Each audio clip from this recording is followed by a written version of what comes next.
On your right. Everyone? Right, I'm up to the village then, on your ghost hunt. I'm going to show you around the locations that you're going to be investigating with your team tonight. I'll show you the hot spots. I'll tell you a few little stories, but I won't go into too much detail. I'll let you guys as a team and as a group to kind of investigate that and get a little bit more out of the snippets that I give you, rather than giving you too much. For those that don't know who I am, then my name is Lee Roberts. I'm the resident investigator here, as well as other places. I do this on a full-time basis. My job tonight will just be basically the security of the building and you guys. So I'm going to be sat upstairs where you've just seen me, monitoring the CCTV, watching the boxing. So mainly just keeping an eye on the building, make sure it's safe while you guys are down there investigating, that we don't get anybody else coming into the building at all. And we don't get any outside foul play at all. If you do hear anything, you think it might have been from outside, I'll be able to have a look on CCTV to see if it is anything. So, this building, it was built in 1873. And it was built purposely for a malt house. This side of the building was all malt house. The other side of the building, which we'll be going in very shortly, was a slaughterhouse when it first opened. Unofficial slaughterhouse. It was only there for a few years, and then it quickly got closed down. And the malt house took over the whole building. The malt house stood here until the 1950s, and then the council brought over the malt house, leased it out to Mansfield Brewery, and Mansfield Brewery had it as part of their headquarters for a while, and then in the 1970s turned it into a nightclub. And the nightclub lasted until 2001, and in its heyday this building held 3,500 people per night. So it's a big old place when you get down there, that's how big it is. Very, very busy, very, very popular at its time. It then closed in 2001, it was left abandoned, and we had some quite bad floods in 2004, and most of downstairs was underwater. And there is a river that runs directly underneath the building that you'll be able to hear later on as you investigate it. You're quiet, you'll be able to hear the river running through. So there are a few stories to that as well, because not only are you looking at the history of the building, but before this building was here, there's a lot that happened on this area before this building as well. Okay, so what we're stood on is the balcony, and the balcony was built purposely for the nightclub, just to fit extra bodies in. And this would have been kind of where the cafe area would have been, and where you've just been sat, where the snack bar would have been. So we'll go a little bit further, and I'll show you some of the areas.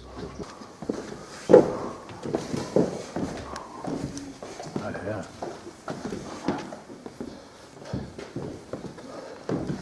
Okay, right, so what we're stood on now then would have been the main dance floor in the middle, when it was a nightclub. Would have been a raised balcony coming across this back wall, DJ in the middle, the bar over in the far end. We're actually below street level as we stand now, so the street level's around where why that pipe runs across the middle of the wall. So anything below that, if you get any activity coming from the other side of that wall, there is nothing there. It is literally under the road, there is nothing there, so you need to investigate. The other thing is, there are no windows in the village to the outside world at all. In no area, there's no windows. So you won't get any shadows or light pollution coming from the outside. We could be stood here now, it could be summer's day, middle of the day, and it will be exactly the same atmosphere, the same lighting. Usually the same temperature as well. It's always really, really cold down here. It doesn't get much warmer than it is now.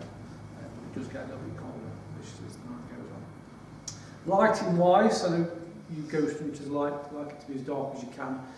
Won't change too much from this in this area. I will turn the briefing lights off when you come down onto location. The lights on the stairs do stay on just for health and safety reasons, and you do get the green glow of the security lights. As you go around the building, you'll see different green glow of the security lights. So, a few ghost stories then for you.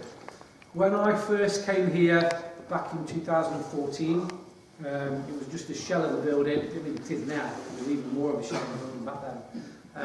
As I knew the new owners that was renovating the place, and they were opening it up for a laser tag area. So I came in, asked them if they'd got any stories and whether they wanted to run events. And the first thing they said was, we've had loads happening while we've been renovating, and the best thing for you to do is stay the night, just to see if you get anything. So that was it. I stayed the night. And they locked me in, didn't let me out until about 7 o'clock the next morning. Didn't have any keys or anything. I just locked myself in here. So the first thing that I thought I would do is go over this side of the building and work my way across. So came in here, and behind me there is a cell area. It was never a cell, it never held people captive. It was kind of a VIP area when it was a nightclub, and office areas. But it's made up as a cell now. I went and sat in there, sat on the little bed that's in there that's made up as a cell, and started calling out. Is there anybody there? Can you do something for me? And I heard a piano play. So I asked again, can you do that again for me? Left it about 10 minutes, and then I heard a key of a piano again. So I came out, had a look round, found a piano which is just underneath the balcony over here, and then went back in there again, asked again if it would do that again for me, and again the keys played on demand for me. So we did put a locked off camera on the piano, and we actually caught the keys going down on their own. We have had an expert come out and have a look at the piano. Only the last couple of months this happened. They said the piano, because what we thought it might have been is fatigue of the keys dropping down onto the keys on making the noise. But you actually have to lift the drum up to hit the keys. So it can't be fatigue, and it can't be anything running across it or anything like that. It's got to be somebody pressing the key, or somebody actually reaching into the piano and pulling the drum up to hit the keys. So we still don't know what caused that. The other thing that we need to make you aware of in that room down there is a lot of people have seen a lot of shadow figures down there.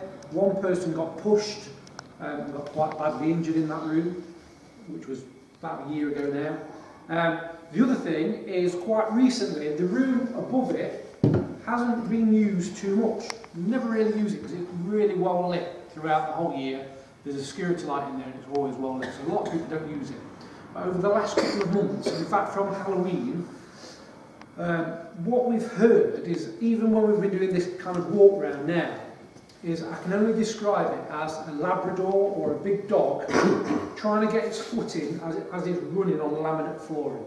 And you can hear it scream really loud. And that's what's been happening up in that top room. Now there is no roof space where anything can get in, any animals or anything. And there is certainly nothing up there. It's quite an empty space, so there's nothing up there. So we don't know where that's coming from. The only scientific theory I could come up with is if anything gets onto the roof, because like I say, that is street level, so if anything got on the roof. But we have checked CCTV when it's happened, and there's no sign of anything of that size on the roof at all. So we don't know what that is. So first thing I'm going to ask you though is you to go through onto the left hand side, have a quick look into the cell, come on out here, and then meet me back on the dance floor. One of the other things that we need to mention about that room is we was filming for a Facebook Live. It was January last year, not just on January last year, Friday the 13th. And we was all in there. There was 7 of us, in fact there was 6 of us on the night, all in that room. 3 of us just left. And on the camera you can hear on the Facebook Live the piano key play.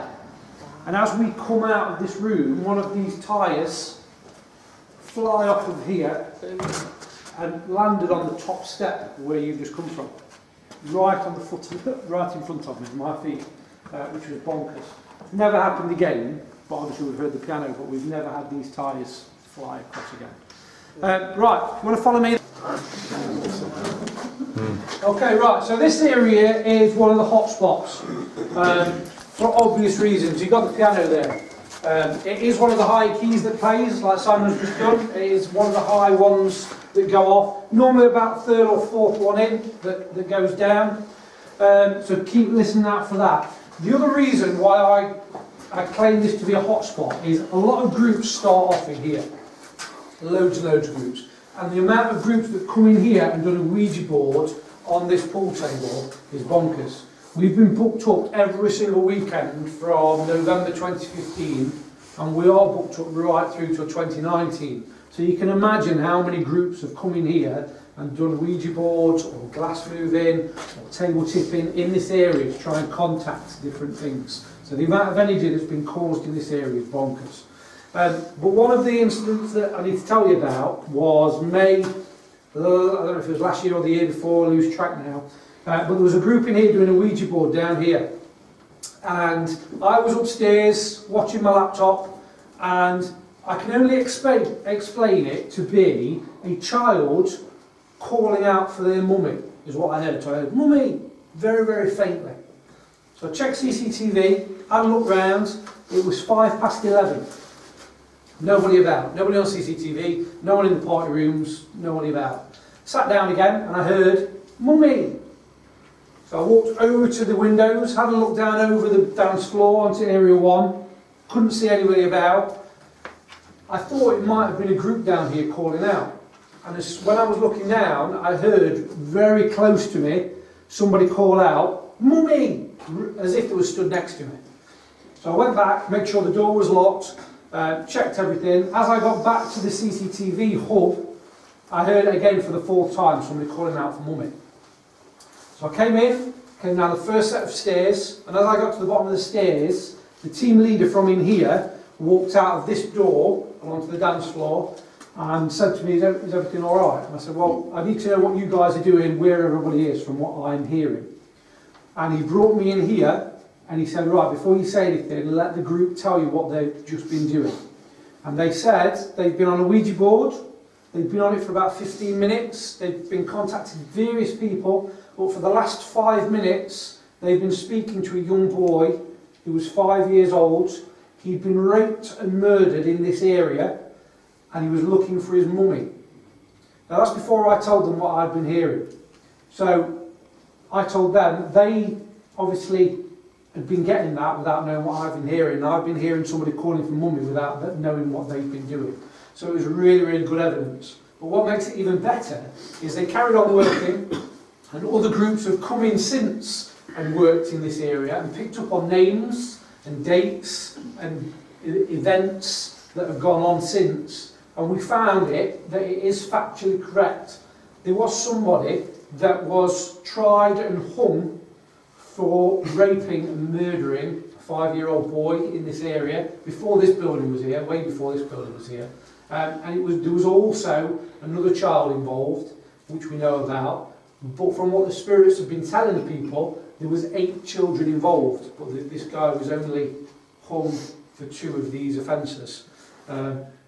So we've just got to go on face value that there are 8 children there that was molested, murdered, etc. And these come through on a regular basis, giving you names, and it's the same names coming through every time. I won't tell you the names. You guys get names later on, come and tell me, and I'll verify whether it's the same people or not. But it seems to be very, very active in here. Very, very active. So you need to come down here. And more so, since Halloween last year, the activity has seemed to kind of shifted over this side of the building rather. It used to be all on the other side. It's kind of come over this side now. Okay? Thank you. Okay, right. This is the main room for Area 2. We've got ghost hunters that come and pay the hire fee just to spend the night in here. They forget about the other part of the building. All the other stories I've told you about in there, they're not interested. This is the room they want to come in. In 22 years of ghost hunting, this is, I wouldn't say the most active, but on far as constant activity, this is the busiest room that I know of. Constantly active. We've had like a strange mist that we used to have in the building. We've had photos of shadow people. We had that shadow guy that I've just been telling you about just further down there. We've had people taking pictures with figures of there. Since November 2015, we have had 12 full apparitions, like me looking at you now. That's like the holy grail of ghost hunting. You just don't get it. We've had 12 in here of the same figure, the same description. I'm not going to tell you who or what description it is. I want you to tell me if you do see anybody. But 12 different people over 12 different months, 12 different teams have come upstairs and said, we've just seen someone down there and they look like this, and they've described them to me. Same person every time that shows himself down here. Not just that spirit, but there are other spirits that people come up constantly and tell me about. we've just picked up on such and such, and they've got such and such with them. It's the same people, the same things over and over again. It is by far the busiest, as in activity, that I've investigated. It's just bonkers. A lot of people don't usually like going down the bottom end. I personally think it's the whole room. It's just weird, to be honest. It's crackers. Go and spend a couple of minutes, just go and get your bearings down there, have a look round, and then we'll make our way back up to the briefing room.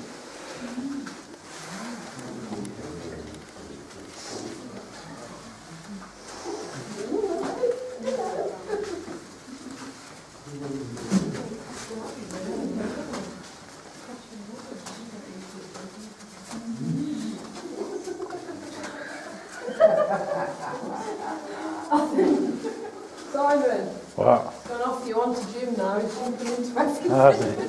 That's karma. They're carrying me downstairs.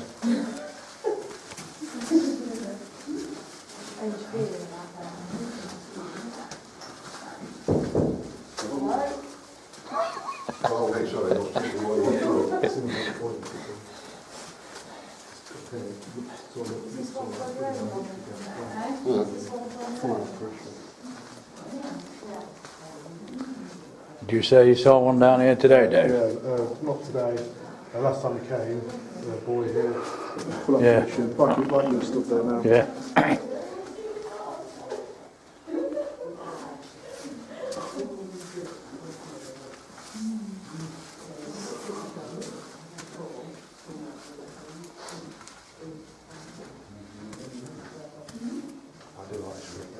Brilliant, isn't it?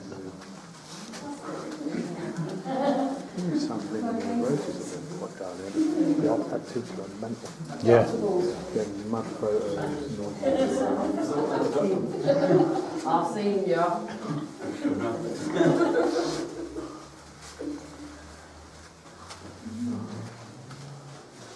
Okay, you want to come and gather back up this end?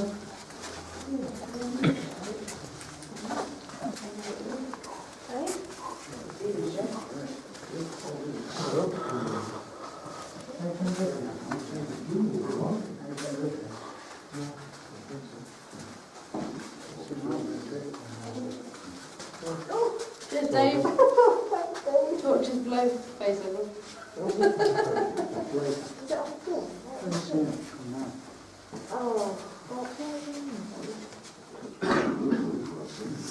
Okay, right, so that's area 1 and area 2. There is a third area, which are 3 party rooms up on the briefing room level at the back of where the CCTV is. I'm not going to show you those rooms, they're just 3 different rooms. They are quite active, really good areas to go and do kind of the glass moving, table tipping, or anything like that you want to do. If you want to use those areas, they are open for you. So what we're going to do now is walk back to the briefing room, back through where we've just come. Make sure you stay together, because this is where people get lost, kind of wandering around. You're going to get loads of time now with your teams to investigate. So stick together as we're going on. One bit of safety that I will tell you. All the fire doors are on that side of the building. They all lead out to the car park. If for any reason things kick off tonight, especially in this area, you cannot find your way back to the briefing room through the winding corridors, go through a fire door, come back up the main entrance, and I'll be sat laughing at you when you leave. But seriously, I'd rather do that. We've had people where they've been in here, things have happened, they've tried to get out and started hyperventilating because they got lost. They just couldn't find the way out, they was getting all panicky. I'd rather you go through a fire door, come back up into the briefing room that way, and then get lost. Alright? Okay, right.